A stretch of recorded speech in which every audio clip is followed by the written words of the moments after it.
All right, we should be live in just a few moments. The back of my office looks terrible. That's why I had to use the virtual background. It looks good. I need to get that clarity. My computer's a little on the cheap side there. I'm just looking at it. You are bona fide here. Amen. And we are live.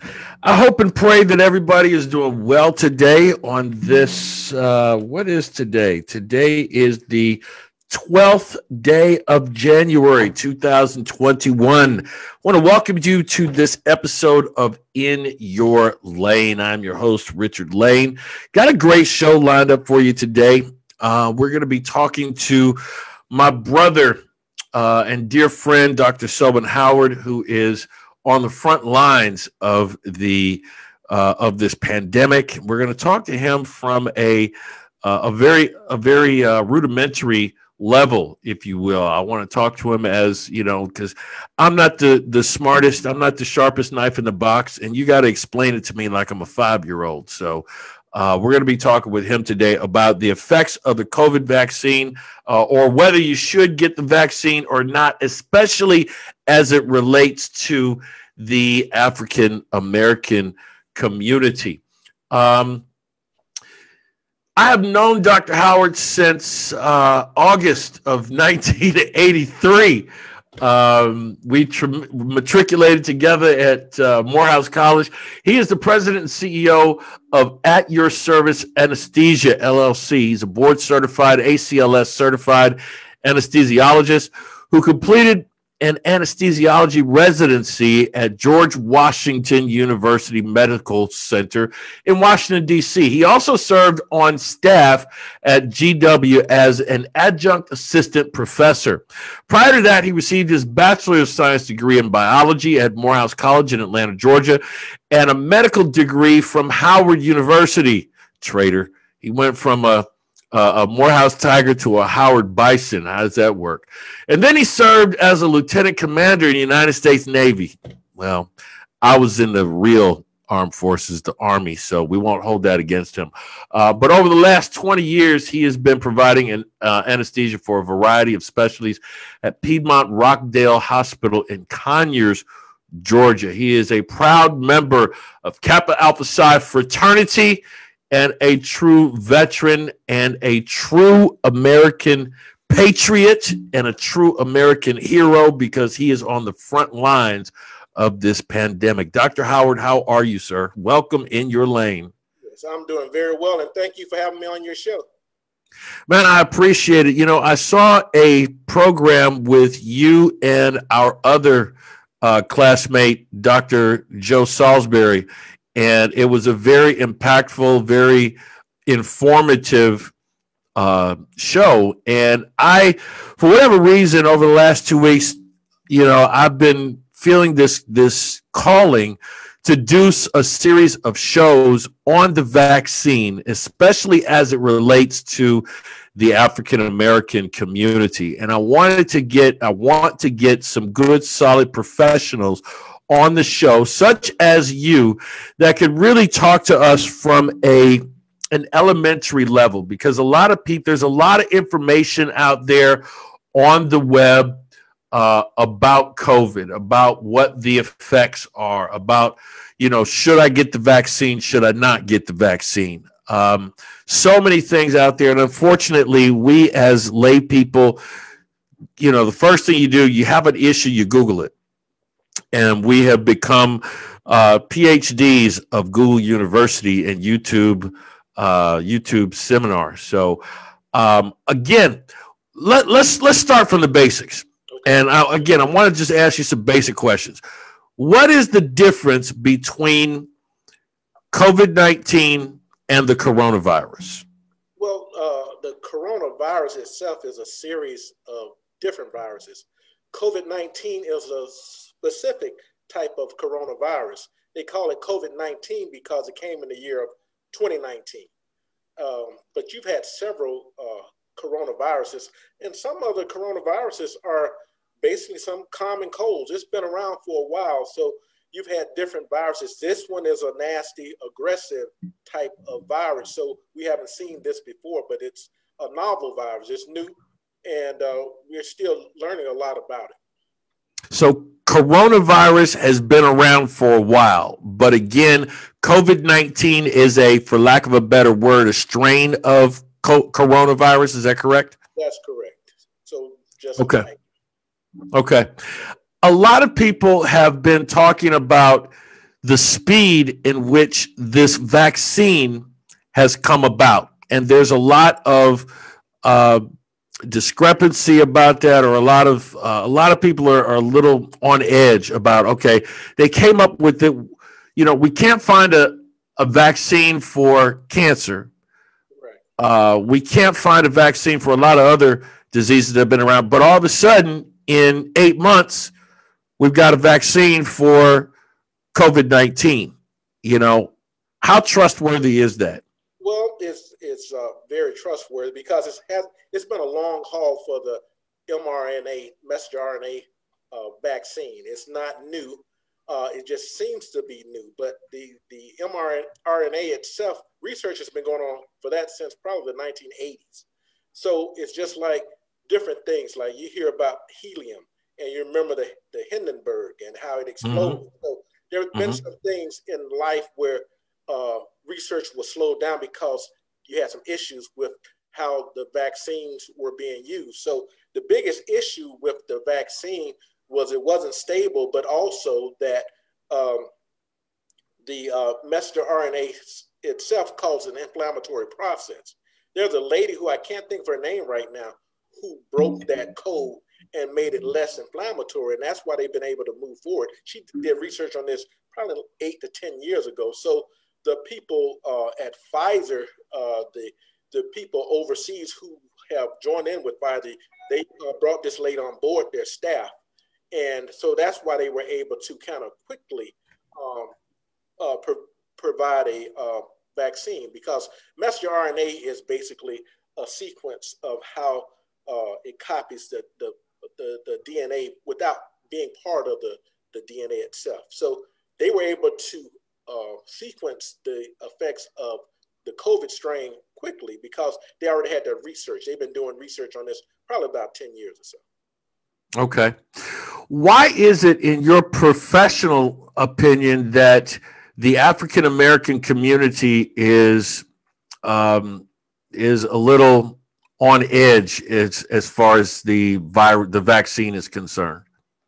Well, I think it's a hesitancy with the African American community and community at large, because we have a real distrust right now in government. We have a distrust because of years of distrust and atrocities that have plagued the African American community from our time that we arrived here. So that distrust is deep seated, and we've had some things such as the Tuskegee syphilis trials that they had in my home state of Alabama in the 1940s, 50s, 60s, 70s, where people were under government influence and misappropriated in how they were treated. So it's long-standing. Also, you've had things, vaccines came out in the 1950s. I think, to me, the vaccine that we should relate COVID-19 to is the polio vaccine that came out in the 50s. So the thing is that, there's some people still who got paralyzed from it. One of our presidents, who was that, Roosevelt, many people think that he had acquired polio, the vaccine. He died before the virus. He died before the vaccine came out. But when that polio vaccine came out, because it was a pandemic itself, affecting quite a few people, especially young kids. When it first came out, people probably back then thought they rushed it, and they did. And they had a lot of people who acquired polio because the vaccine itself was put into a area where it was not pure. And so the vaccine caused poliomyelitis, and it led to paralysis with about 250 kids. So that mistrust along with this urgency with the government, is why a lot of people, especially African Americans and other minorities and whites as well, have a little hesitancy about this vaccine. I had a good friend on Facebook just within the last 2 hours make a comment. He's a white guy that I've known for many years. And one of the things he did, he said he did an informal survey at his job. And he said 10 of the African Americans that work at his job, he asked all 10 of them if they were going to get the vaccine. And basically all 10 of them said not no, but hell no. That they refused to get it. Matter of fact, let me see if I can pull it up here. He said one of the people said that they would literally have to, if they were going to mandate them to get it, they would have to drag him kicking and screaming to get it. What words can you say, again, as a healthcare professional, as someone that's on the front lines? What can you say to be able to tell people, give it a shot, give it literally, give it a chance that to trust in the science? Yes, I think there's been this growing grassroots campaign amongst physicians where we are using our platforms, such as your show, such as my show, such as Facebook, Instagram, where we're showing people that we have confidence in the vaccine because we are showing pictures of us getting the vaccine. I think the best thing we can do is we're nonpartisan and try to be truth tellers to people to show, hey, if I'm doing this for myself, I have confidence in this vaccine and I think it will work for you. So a lot of African-American physicians in particular have become the face of the vaccine effort. And, we represent people that are not part of the government. There's no income, there's no sponsorship for us. So we have tried to show our faces. I think you may have seen a lot of people that are showing themselves healthcare providers, not necessarily doctors even. We're out there frontline. We're showing people that this is something that you can put some faith in. Now, the caveat to it, though, is that long-term effects we don't know. But you don't know a lot of things. I think the vaccine itself, you have to give it a shot. It's the best thing we have going right now.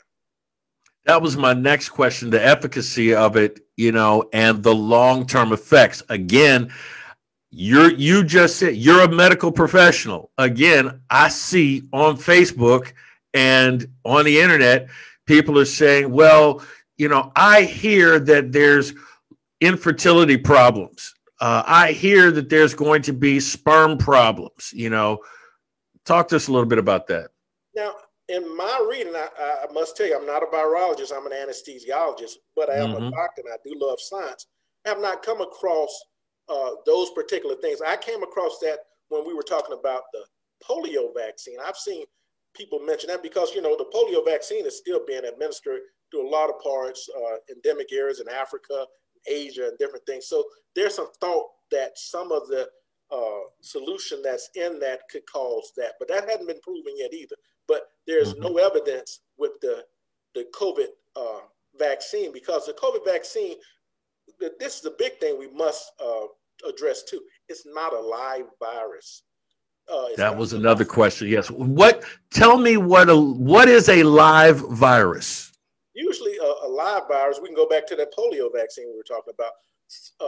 They had different variants, just like there are about 10 vaccines with this COVID-19 that we just got the first two, the Moderna and the Pfizer. But there are about 8 other, Johnson & Johnson. Some other people are coming out with vaccines that have a different makeup than the messenger RNA, but none of them are live either. But the polio virus was a weakened form of the actual virus. One of their vaccines was live.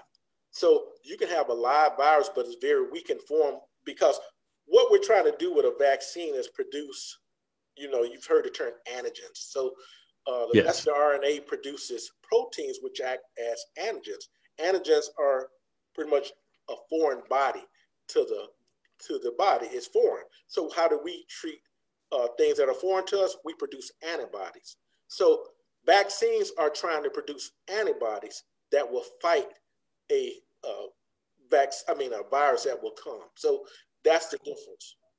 Would the flu vaccine be considered when you go get a flu shot every year, would that be considered a live virus? No, there are no more in the United States. No more live viruses are. Okay.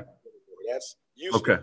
But no, the flu virus is almost like a lack of better word, like a mold, or it's like a template Gotcha. of a virus that was produced the year before. So you asked me about efficacy. The efficacy of Moderna and Pfizer is thought to be about 95% with that second dose. The first one, you probably get about 50% coverage. And then the booster shot, usually when we were kids, you used to have to go and get a booster shot. So that enhances things and puts it up to about 95%. The actual flu virus that is mandated for health professionals, I have to get a flu shot every year now. The efficacy of that is only about 40 to 45%. So that's why you can still get the flu. That's why you still can get the flu, even though you have it. The chances are I'd rather be 95 than 45. Right. Now, is this a fallacy where people say, well, I got the flu shot and then 7 days later I came down with the flu? You hear that all the time, but you may, like I said, it's 40% efficacy, and you may have some side effects. It all depends on which particular year. Like this, right now, you hear people getting this COVID vaccine, and people saying, I'm having some flu-like symptoms, I'm having some malaise, I'm having some fatigue, I'm getting a rash, I have some arm tenderness, I may have some myalgia, some muscle soreness. So those are some side effects that you may get. It's not full blown, and sometimes that's with the flu as well. But it's not a lot. Neither one of them are live viruses, so could be some coincidence there, or just different things going on. But some correlation really is hard to say about that. Is there a difference between the Moderna product and the Pfizer product? I can see people starting that conspiracy theory saying, well, I want the Moderna, I want this.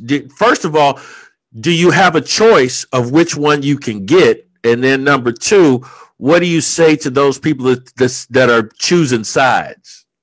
Well, it's a little hard for me to say. Now, I've received both of my vaccines. Now, I received the Pfizer vaccine. The reason I got the Pfizer vaccine was that it was the only vaccine that was approved at the time. So I think I got my vaccine probably 3 days after it became available. Okay. Luckily, me being an anesthesiologist, I was fortunate enough to be able to receive the vaccine early. The Pfizer and the Moderna vaccine are pretty much the same. Both of them are, as we say, the messenger RNA vaccines rather.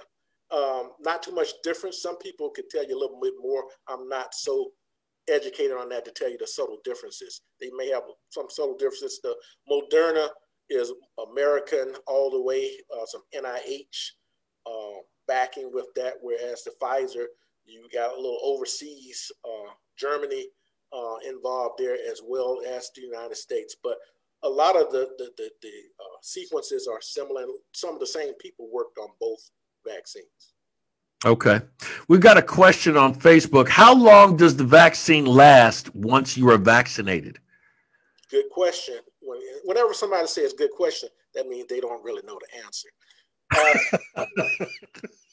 But we don't really know. We're in new territory. That's an unknown because, again, this has been brought out. We never treated the COVID-19 vaccine before, so we'll have to see. Does it give us lasting immunity where we don't ever have to get a vaccine again, or is it going to be something we have to annually get? That remains to be seen. We really don't know that. I've heard this term thrown out several times, herd immunity. What is that?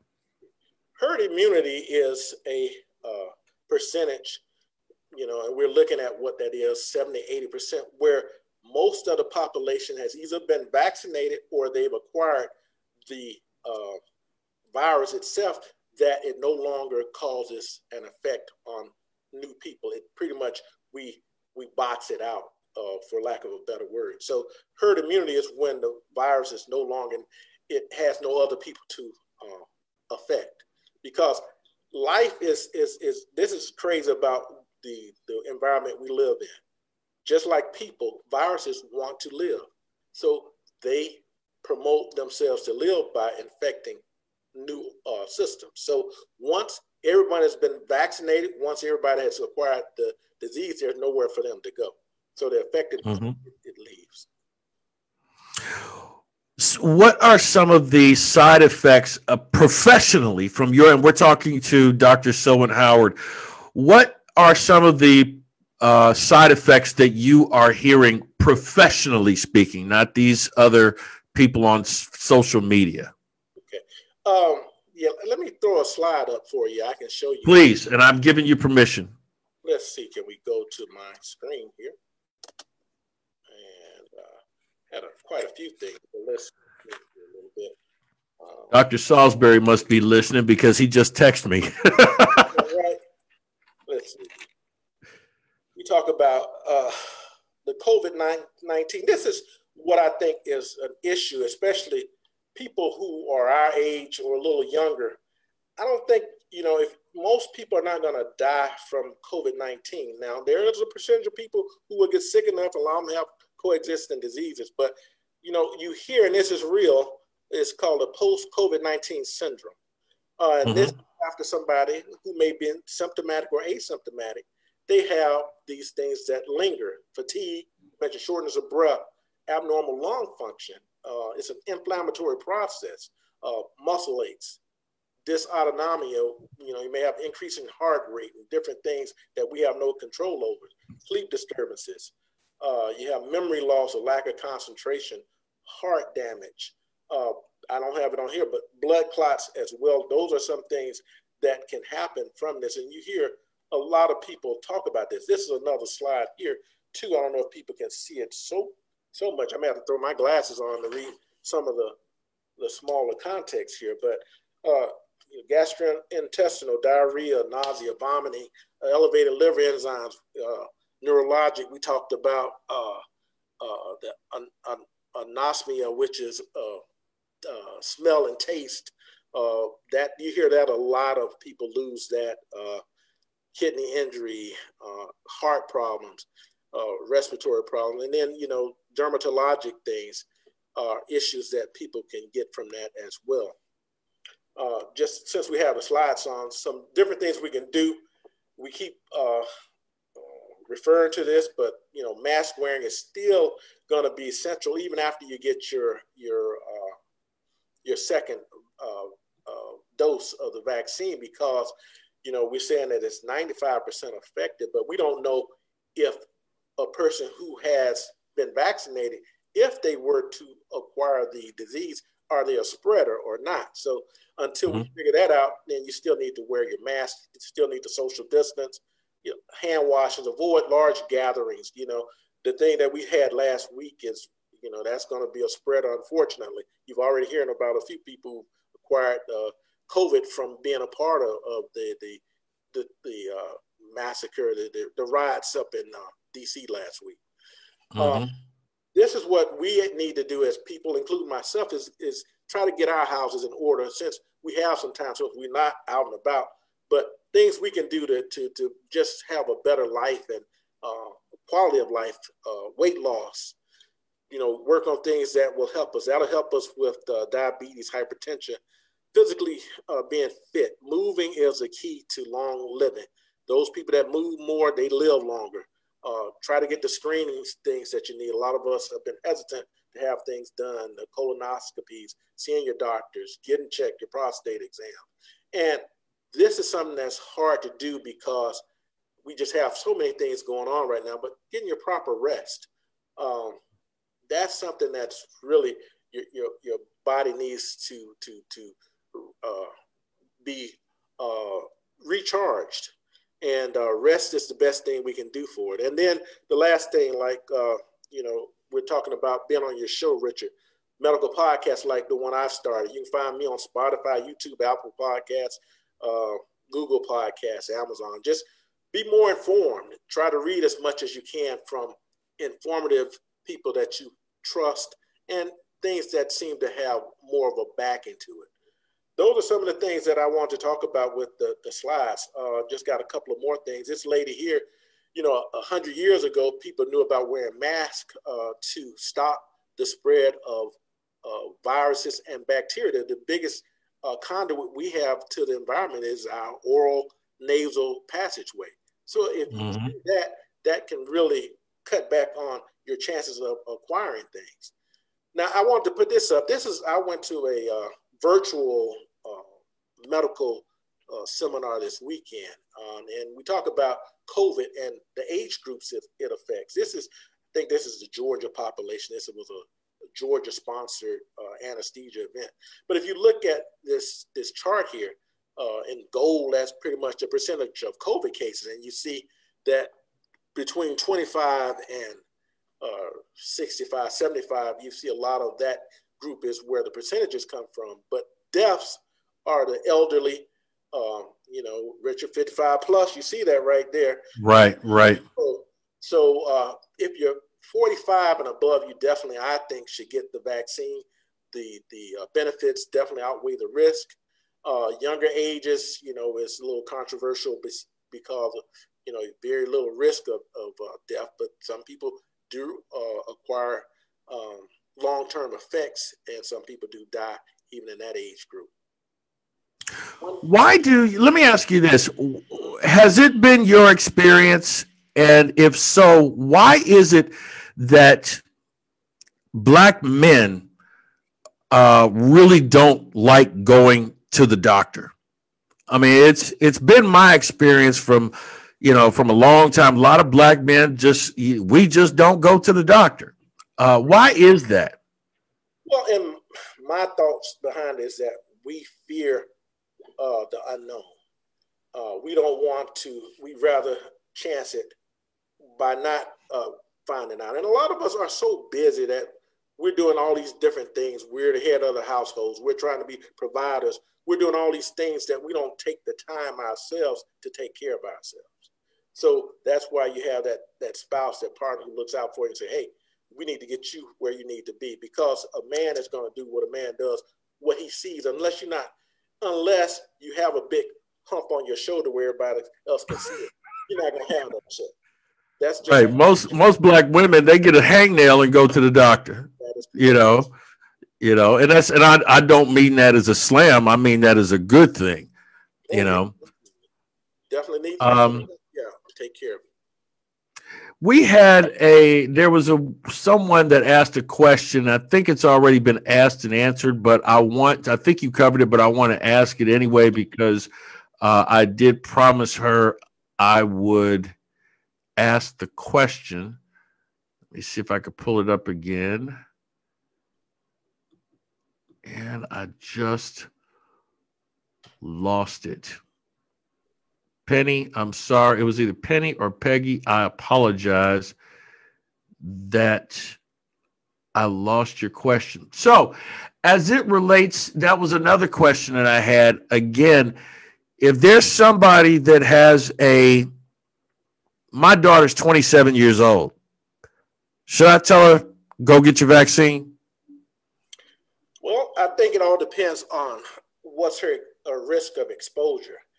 It's my thought that if you want the vaccine, I don't care how old you are, you should be able to get the vaccine. I think, and I understand that we're looking at elderly, we're looking at frontline people, but some people in front lines, you would be surprised at the number of medical people who are turning down the chance to get the vaccine. So I have talked to a few that have refused to get it. Right, and it also depends on what part of the country you're in too. Like Georgia, which is where I've been living the last 20 plus years, there are some people in the rural areas who are not taking the vaccine, who are medical care providers. So in that regard, those vaccines were sitting in refrigerators and freezers in those areas. They actually shipped some of those vaccines to the Atlanta area, where there's definitely more of a desire to get the vaccine. So there's some areas where people are not even getting the vaccine. So I think we have to be really steadfast in making sure that it's being done like it's supposed to be done. Because go ahead. I'm sorry. To me, it should be a 7-day a week. It shouldn't be, let's close it on Friday. I think 12 hours. Right. Monday through Sunday. Everybody, this is, people are dying. We have people, COVID right now is affecting more people than it's ever has. I mean, the hospital that I'm affiliated with, we have almost half of the patients there have COVID. And so when you hear that, you know that some other people aren't being taken care of. Right. So there is those crying out in California and all these other places. That's real. People are dying. People are getting sick. People are having post-COVID syndrome. So I think the urgency, when we have lack of leadership, we have to go back at that. Leadership means a lot. And when you don't have that leadership at the top, then there's a sinking ship. Everybody below that, they suffer. And that's what's going on with us right now. Amen. We're talking with my dear friend, Dr. Selwynn Howard from Atlanta, Georgia. Selwynn, I found a question. So Peggy asked, she has family members who voice concern over vaccine causing issues with sperm quality. Would also like input on male-female fertility issues? I think you already kind of answered that earlier. Like I said, I'm an anesthesiologist. I have to stay in my lane to a degree. Some of those more pertinent questions may need to be passed on. I can give you a couple of people that you can pass them on to. But from my reading, as I said before, these vaccines we have right now, they do not penetrate the nucleus of our cells, which is where our DNA makeup, which formulates, different things, exists. So if it doesn't affect your DNA, if it's not changing the DNA, chances are you're not going to have, those things that were addressed in that question. So again, like I said, I think my only reading on that was about the polio vaccine in certain parts of some indigent areas in the world where they're talking about that may be an issue. But with the new Pfizer and Moderna, we've not come across that. But the only caveat is that we don't know either. We don't know. It's too early. Right. I would say no, but don't know. Amen. Amen. And my last question for you, I could go on and on, but I know you had a long day. I don't want to keep you too terribly long. What do you say about these people that are, and I know it varies from state to state, city to city, county to county. What do you say of somebody that's 75 years old or 86 years old, that's just, I'm going to use my mother as an example. My mother's 86 years old. She's got underlying conditions. She's one of these seniors that, is like, I need to get the vaccine. I need to get the vaccine. What do you say about people that are just going to the hospital and demanding to get a vaccination? What do you say to people that say, well, I'm 86 years old and I should be able to get the vaccination? What do you say to that? And how do they need to, how would you recommend them going to get their vaccination? So I can talk about the state of Georgia again. The state of Georgia on the 11th of this month made it that if you are 65 and older, you qualify to get the vaccine.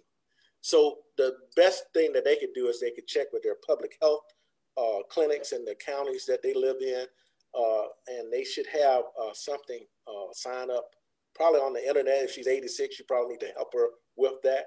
But a lot of things sign up, and those signups go really fast. That's where it looks like it's heading. A lot of the hospitals have been administering the vaccine, but I think that's going to change here soon. I think we're going to open up the pharmacies, the Walgreens of the world, the CVSs will administer the vaccine soon. And also, like I said, the public health departments. But 86 years old, she wants to live. If you notice that the first people in England, you had 90-some-year-olds were the first in line to get that vaccine. So, right. Yes. So I would recommend just get the vaccine for your lovely young lady there. Amen. And what I did was I did exactly what you said. I called I went on the website of the county health department in her county in Florida, and they had information on that website on, actually I signed her up, and she and my dad up on the website right then and there. And they said, the website said that they would be getting a call within 2 weeks to put them on, or to let them know where they are on the list. So if there's somebody out there that's one of our listeners, want you to go to, just do a Google for your county health department, your local city health department. If you live in a smaller town, just Google your county health department and then find out where you can sign up. Again, I'm not a professional, but as far as I know, and Dr. Howard, please correct me if I'm wrong, for the most part, you cannot just show up at a hospital and demand to get the vaccine. Am I correct in saying that, Dr. Howard? There's a little order of business there. I think you can't do that. So you are absolutely correct. Yeah. So we don't think that you can go, or don't go up to Walgreens and say, I want to get my vaccine, or don't go to CVS. They're going to tell you the same thing. They're going to tell you the same thing I'm telling you. Go back. If you have a question like that, call your healthcare professional. Call your doctor and ask your doctor where you can get the vaccine. If you don't know how to Google something like that, ask a young person, ask your grandchild, your child or something. But please, and we want you to trust the science. Again, trust the science. And again, this episode and this show is going predominantly, my audience that I'm addressing is predominantly the African American community, because minority communities have a historicity within this nation and within this culture where we don't trust the science. We don't trust the government. We don't trust the doctor. And it's been documented, like Dr. Howard said, since we were brought to this nation some 500 years ago. And so there is a true mistrust. Oftentimes it might be validated, but in this particular instance, we are battling a worldwide pandemic. We're not talking about an epidemic. We're way past the word epidemic. We're way past. This is something that we never thought that would be in our vernacular in the 21st century. We are battling a worldwide pandemic. And the only way that we are going to get through this is if everyone does their part. Let me say that again for the Dallas Cowboy fans, because I know y'all a little slow. Everyone has to do their part. Stay at home as much as you can. Wear a mask when you're out and about. I'm going to say this for the cheap seats. No one's trying to take away your civil liberties. No one's trying to take away your rights. If you wear a mask, the government's not going to come and knock on your door and take away your guns, even though some of y'all need to have your guns taken away. Anyway, that's another day. But seriously, this is not a political issue. Correct. This is not a political issue. This is a human life issue. This is a survival. The only way that we're going to get through this is if we don't have these super spreader events that are happening, that are going on. Again, I'm not being political. I'm not talking from a conservative or a liberal standpoint. I'm not talking from Democrat to Republican standpoint. I'm not talking from left or right. I'm talking from north and south, heaven and hell. I want to live. I want my family to live. I don't know what, and Dr. Howard, you were in the military. I don't understand why we understand that you have to sacrifice for your brother and your sister in arms. Yes, you do. Yes, you have to sacrifice. Go ahead. Sacrifice is a big part of our journey as Americans. That's why we live. Sometimes you can't have it your way all the time. A little sacrifice. I know you went on deployments. I was gone for months at a time. Wish I was at home, but I was in the middle of nowhere sometimes. But right. The sacrifice pays off at the end. There's an old African proverb: if you want to go fast, go by yourself. But if you want to go far, carry some people with you. So we have to consolidate, become One, not all this political nonsense has gotten us carried away. I think people have become too serious about politicians and how trustworthy they're supposed to be. Politics is about deal making. That's all it is. It's deal making, and it's nothing. And I'm not trying to knock my politicians. I think some of them are very well meaning, but it's about the deal. It's cutting deals. So, there's got to be a little bend. Got to give a little give and take with that, as you say. It's not my way or the highway, and that's where we've gotten away from. And we have to get back into that community spirit that will get us to where we need to go. And if everyone could work together for 3 months, correct me if I'm wrong, Dr. Howard, if we work together for 3 months, we would probably make a huge dent in the spreading of this, in stopping the spread of this virus. Right, we sure would. But what this virus has shown us is that this country as a whole has no discipline. So we got to get that vaccine, get those arms raised, and let's start getting vaccinated here. So, but you're right. If everyone wore a mask for about 2 months or so, 3 months or so, we'd be in so much better shape than we are now. You're exactly Amen. Right. Amen. Dr. Selwynn Howard, thank you so much for your time. What is the name of your podcast? It's very simple. The Dr. Selwynn Howard Show. And what we try to do with that, we're in the COVID now, but we're going to make it a little more. I'm trying to just inform our community about health and good health. So once COVID is over with, I'm going to have so many different people come on board. I've had people already, cardiologists, we've had general surgeons, we've had cancer doctors, but I just want to make it an informative thing for the community. So we'll be more informed. That's what the platform is for. That's what I'm here for as we grow as a community. As they say, information is power. So I want to empower, just like you do in your audience. It's about empowerment. And once you have your ducks in a row, your history is in order, your information is in order, you're ready. Amen. Amen. And again, give us those platforms that your podcast is available on.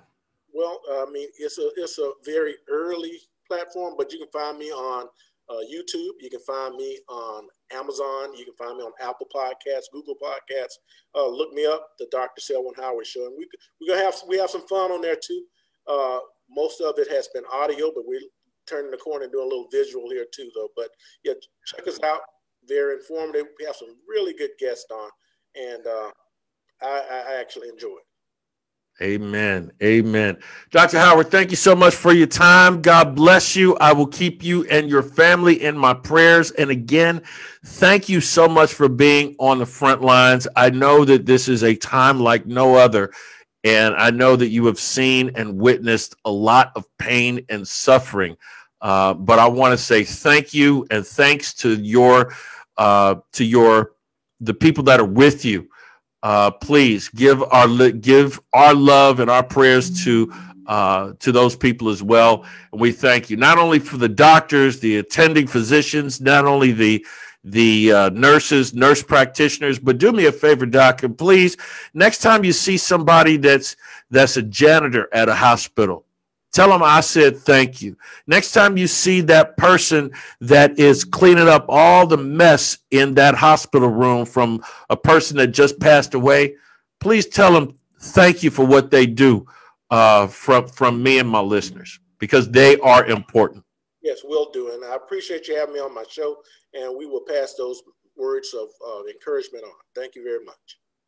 Thank you. Finally, I want to make sure that I thank you, the listeners. Thank you so much for joining us. Thank you for the privilege of your time. I will make sure that I place a link in the description to the Dr. Selwynn Howard Show. Make sure you check him out on all of your podcast platforms. Please keep him and his family in your prayers. Keep each other in your prayers. I want you to make sure you go to YouTube, make sure you subscribe on the YouTube channel, youtube.com/Richard Lane Ministries. Make sure you sign up, subscribe, go to all the platforms, Richard Lane Ministries on Facebook, Richard Lane Ministries on Instagram, and whatever else. In the meantime and in between time, may the road rise to meet you. in your lane. Peace. Thanks for joining us. God bless.